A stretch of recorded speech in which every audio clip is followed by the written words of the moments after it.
اعوذ باللہ من الشیطان الرجیم بسم اللہ الرحمن الرحیم رب اشرح لی صدری ویسر لی امری واحلل عقدۃ من لسانی یفقہوا قولی اللہم ارنا الحق حقا وارزقنا اتباعہ وارنا الباطل باطلا وارزقنا اجتنابہ۔ السلام علیکم ورحمۃ اللہ وبرکاتہ۔ میں ہوں آپ کا میزبان ساجد کشمیری اور آپ دیکھ رہے ہیں کشمیر ٹی وی 008۔ سامعین، آج کی ویڈیو کسی ایک علاقے، ایک سرحد یا ایک زبان کا مسئلہ نہیں، آج ہم بات کریں گے صہیونیت پر، اس نظریے پر جو صرف فلسطین پر نہیں بلکہ پوری انسانیت پر حملہ آور ہے۔ ایک ایسا سیاسی، نسل پرستانہ اور نو آبادیاتی منصوبہ جو جنگوں کو جنم دیتا ہے، قوموں کو اجاڑتا ہے اور انسانیت کے ضمیر کو چیلنج کرتا ہے۔ سامعین، آج کی اس ویڈیو میں ہم دیکھیں گے کہ صہیونیت کیا ہے، یہ فلسطین کا نہیں پوری دنیا کا مسئلہ کیوں ہے، گزشتہ 100 سال میں اس نظریے نے انسانیت کے ساتھ کیا کیا، اسلام صہیونیت اور ظلم کے بارے میں کیا کہتا ہے، اور آخر میں ہم بطور انسان، بطور مسلمان اور بطور امت کیا کردار ادا کر سکتے ہیں۔ سامعین، یہ ویڈیو صرف معلومات نہیں، یہ وجدان کو جھنجھوڑنے، دل کو رلانے اور ضمیر کو جگانے کی کوشش ہے۔ آئیے تاریخ کے اس خونی باب کو کھولتے ہیں تاکہ شاید ہمارے دلوں میں فلسطین ہی نہیں، ہر مظلوم انسان کے لیے درد جاگے۔ محترم سامعین، صہیونیت کو اکثر صرف ایک یہودی مذہبی تحریک سمجھ لیا جاتا ہے، حالانکہ حقیقت یہ ہے کہ صہیونیت بنیادی طور پر ایک سیاسی، قوم پرستانہ اور نو آبادیاتی نظریہ ہے۔ یہودی مذہب ایک دین ہے، لیکن صہیونیت ایک سیاسی پروجیکٹ ہے جس کا مقصد فلسطین کی سرزمین پر ایک ایسی ریاست قائم کرنا تھا جہاں صرف ایک خاص نسل اور خاص قوم کو برتری حاصل ہو۔ 19ویں صدی کے آخر میں یورپ میں تھیوڈور ہرزل اور دیگر مفکرین نے یہ سوچ پھیلائی کہ یہودیوں کے لیے ایک قومی وطن ہونا چاہیے اور وہ وطن فلسطین ہوگا۔ سامعین کرام، اسی سوچ نے یورپی نسل پرستی، قوم پرستی اور نو آبادیاتی ذہنیت سے جنم لیا۔ یہاں ایک نقطہ سمجھنا ضروری ہے کہ یہودی ہونا ایک مذہبی شناخت اور صہیونی ہونا ایک سیاسی نظریہ ہے جس سے بہت سے یہودی بھی متفق نہیں ہیں۔ سامعین، اسلام ہمیں سکھاتا ہے کہ کسی قوم، کسی مذہب کے ہر فرد کو ایک ہی ترازو میں نہیں تولا جاتا۔ ہمارا اختلاف ظالم نظریے سے ہے، نسل پرست پروجیکٹ سے ہے، بے گناہ کا خون بہانے والوں سے ہے، نہ کہ محض کسی مذہبی نام سے۔ سامعین، 19ویں اور 20ویں صدی دنیا بھر میں یورپی طاقتیں نو آبادیات بنا رہی تھی۔ برطانیہ،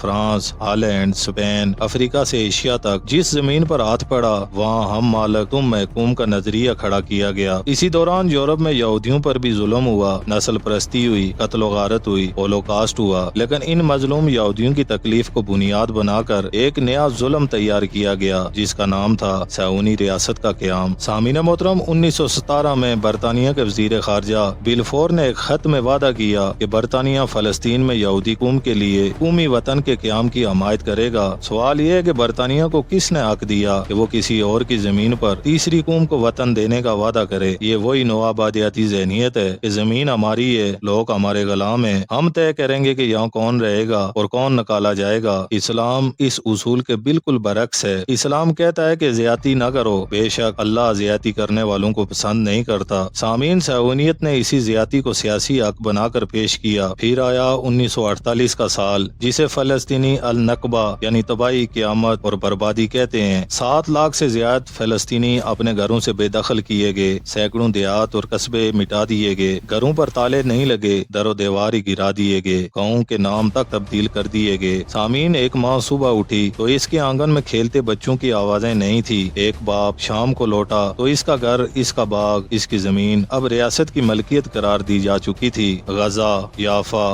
حائفہ، لد، رام اللہ، کتنے ہی نام، کتنی کہانیاں ہیں جو ایک دن میں نہیں مگر چند سالوں میں منصوبہ بندی کے ساتھ اجاڑ دیے گئے۔ سامعین، مورخین لکھتے ہیں کہ یہ سب اچانک نہیں ہوا، یہ پلان بی جیسے منصوبے کے تحت ہوا جس کا مقصد تھا زیادہ سے زیادہ زمین اور کم سے کم فلسطینی۔ سامعین محترم، اسلام اس ظلم کے بارے میں کہتا ہے۔ نبی علیہ الصلوۃ والسلام نے فرمایا کہ ظلم کرنے والے قیامت کے دن اندھیرے میں ہوں گے۔ آج فلسطینیوں کے گھر اندھیرے میں ڈوبے ہیں، لیکن کل قیامت کے دن ظالموں کی آنکھوں کے آگے اندھیرا ہوگا۔ محترم سامعین، اب سوال یہ ہے کہ اگر صہیونیت صرف فلسطین کی زمین پر قبضے کا نام ہے تو پھر ہم کشمیر سے، پاکستان سے، یورپ سے اور امریکہ سے بیٹھ کر اس پر بات کیوں کر رہے ہیں؟ کیونکہ صہیونیت ایک نقشہ ہے اور یہ نقشہ صرف فلسطین تک محدود نہیں۔ صہیونی لابی عالمی سیاست پر اثر انداز ہو کر جنگوں کو نظریاتی بنیاد فراہم کرتی ہے۔ ہر جنگ نئے اسلحے کی منڈی کھولتی ہے، ہر بم کچھ کمپنیوں کے شیئرز بڑھاتا ہے اور کچھ انسانوں کے جسموں کے ٹکڑے۔ سامعین، اسی نظریے کی طاقت مقصد سے مظلوم کو دہشت گرد اور ظالم کو سیلف ڈیفینس کا ہیرو دکھایا جاتا ہے۔ ایک پتھر اٹھانے والا بچہ ٹی وی سکرین پر ریاست کے لیے خطرہ بنا دیا جاتا ہے اور ٹینک سے نکلنے والا گولہ سیکیورٹی بن جاتا ہے۔ سامعین، جب ایک نظریہ کہتا ہے کہ یہ زمین صرف ایک نسل ایک قوم کے لیے ہے تو وہ دراصل باقی تمام انسانوں کو ثانوی درجے کا انسان قرار دے رہا ہوتا ہے۔ کل اگر یہ نظریہ کامیاب ہوتا ہے تو آج فلسطین کے بعد کل کسی اور قوم کو کم تر ثابت کر دیا جائے گا۔ سامعین محترم، اسلام کہتا ہے کہ اے لوگو، ہم نے تمہیں ایک مرد اور ایک عورت سے پیدا کیا ہے اور تمہیں قوموں اور قبیلوں میں تقسیم کیا تاکہ تم ایک دوسرے کو پہچانو۔ بے شک تم میں سب سے زیادہ عزت والا وہ ہے جو سب سے زیادہ متقی ہے۔ یہ آیات سونی نسل پرستی اور ہر قسم کے برتری کے نظریے کا براہ راست انکار ہے۔ سامعین، اسلام میں ظلم، نسل پرستی اور بے گناہ کا خون تین ایسی سرخ لکیریں ہیں جو کسی عالم عبور نہیں کی جا سکتی۔ قرآن پاک کہتا ہے کہ تمہیں کیا ہوا، تم اللہ کی راہ میں ان کمزور مرد، عورتوں اور بچوں کی خاطر نہیں لڑتے جو دبا دیے گئے ہیں۔ سامعین، یہ آیات ہمیں بتاتی ہے کہ مظلوم کے ساتھ کھڑا ہونا عبادت ہے، سیاست نہیں، فرقہ واریت نہیں، بلکہ اللہ کا حکم۔ نبی علیہ الصلوۃ والسلام کا فرمان عالی مقام ہے کہ کسی عربی کو اجمی پر، کسی گورے کو کالے پر کوئی فضیلت نہیں، فضیلت صرف تقوی سے ہے۔ صہیونیت کا مطالبہ ہے کہ زمین ہماری، برتری ہماری، قانون ہمارے اور باقی سب دوم درجے کے انسان ہیں۔ اسلام کا پیغام اس کے بالکل برعکس ہے۔ سامعین، نمرود، فرعون، چنگیز، ہٹلر سب نے طاقت کے گھمنڈ میں زمین کو اپنا سمجھا، لیکن اللہ نے انہیں عبرت کا نشان بنا دیا۔ صہیونیت بھی اسی سلسلے کی ایک کڑی ہے۔ فرق صرف اتنا ہے کہ اب یہ ظلم بین الاقوامی قانون، میڈیا،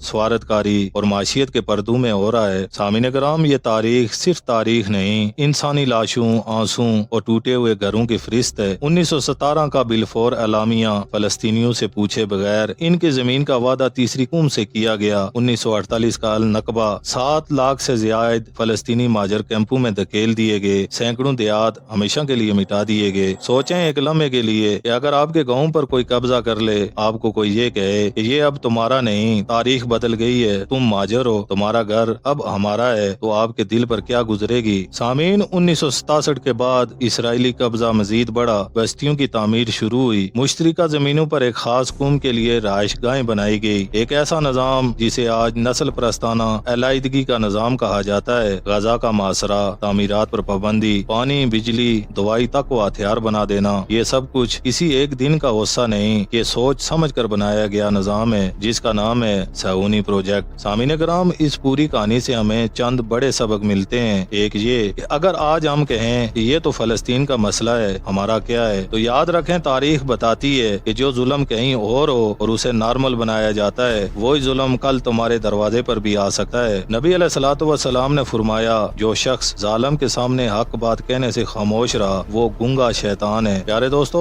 ہم شاید میدان جنگ میں نہ جا سکیں، لیکن حق بات کہنا، سچ کو سچ اور ظلم کو ظلم کہنا، اپنے ارد گرد کے لوگوں کو آگاہ کرنا، یہ سب ایمان کا تقاضا ہے۔ پیارے دوستو، آج کی جنگ صرف ٹینک اور بندوق کی نہیں، یہ بیانیہ، میڈیا اور ذہنوں کی جنگ ہے۔ اگر ہمارے بچے صرف طاقتور کو ہیرو سمجھیں، اگر ہمارے نوجوان ہر طاقتور ریاست کو حق پر سمجھیں، تو پھر ہم نے اپنی آنے والی نسلوں کا ذہن خود دشمن کے ہاتھ میں دے دیا ہے۔ اس لیے کتابیں پڑھنا، مظلوم قوموں کی تاریخ جاننا، فلسطین، کشمیر، افغانستان، عراق اور سوڈان وغیرہ کے پس منظر کو سمجھنا، یہ سب سیاسی شوق نہیں بلکہ دینی ذمہ داری ہے۔ قرآن پاک ہمیں بتاتا ہے کہ کمزور مت پڑو، غم نہ کرو، اگر تم مومن ہو تو تم ہی غالب رہو گے۔ سامعین، صہیونیت، امریکہ کی طاقت، اسلحے کی فیکٹریاں، میڈیا کی کمپنیاں، یہ سب مل کر بھی اللہ کی طاقت کے آگے کچھ نہیں۔ ہمیں صرف اپنی صفوں کو درست کرنا ہے، اپنے کردار کو مضبوط کرنا ہے اور حق کے ساتھ کھڑا رہنا ہے۔ پیارے دوستو، سوال یہ نہیں کہ صہیونیت کب ختم ہوگی، سوال یہ ہے کہ یہ ظلم جب ختم ہوگا، یہ نظام جب ٹوٹے گا، جب تاریخ کا فیصلہ آئے گا تو ہمارا نام کس فہرست میں لکھا جائے گا؟ خاموش تماشائیوں میں، یا بہانے بنانے والوں میں، یا کم از کم دل سے درد رکھنے والوں میں، زبان سے حق کہنے والوں میں اور اپنے محدود وسائل کے اندر مظلوم کے ساتھ کھڑے ہونے والوں میں؟ سامعین، شاید ہم مزاحمت کے مورچے میں نہ ہوں، لیکن ہم ضمیر کے مورچے میں تو کھڑے ہو سکتے ہیں۔ میں ہوں آپ کا میزبان ساجد کشمیری اور آپ دیکھ رہے تھے کشمیر ٹی وی 008۔ پیارے دوستو، اگر آپ چاہتے ہیں کہ سچائی کی یہ آواز، مظلوموں کی یہ فریاد اور حق اور باطل کے اس فرق کی پہچان مزید لوگوں تک پہنچے تو اس ویڈیو کو صرف لائک نہ کریں، اسے شیئر کریں، شاید کسی کا سویا ہوا ضمیر جاگ جائے۔ اور اگر آپ سمجھتے ہیں کہ ایسی تحقیق، ایسے موضوعات اور ایسی درد بھری گفتگو مزید ہونی چاہیے تو چینل کو ضرور سبسکرائب کیجیے، بیل آئیکن دبائیں تاکہ جب بھی ہم ظلم اور باطل کے اندھیرے میں حق کی ایک نئی شمع روشن کریں تو اس کی روشنی سب سے پہلے آپ کے دل اور آپ کے گھر تک پہنچے۔ پیارے دوستو، آخر میں صرف ایک جملہ چھوڑ کر جا رہا ہوں، اسے اپنے دل میں سنبھال لیجئے گا۔ اگر ہم نے ظلم کو صرف اس لیے قبول کیا کہ ظالم طاقتور ہے تو یاد رکھیں کل کو کوئی ہماری کمزوری کو دیکھ کر کوئی اور ظالم ہمیں بھی تاریخ کی ضرورت قرار دے سکتا ہے۔ اللہ ہمیں حق کو حق سمجھانے، اسے قبول کرنے اور اس پر ڈٹ جانے کی توفیق عطا فرمائے۔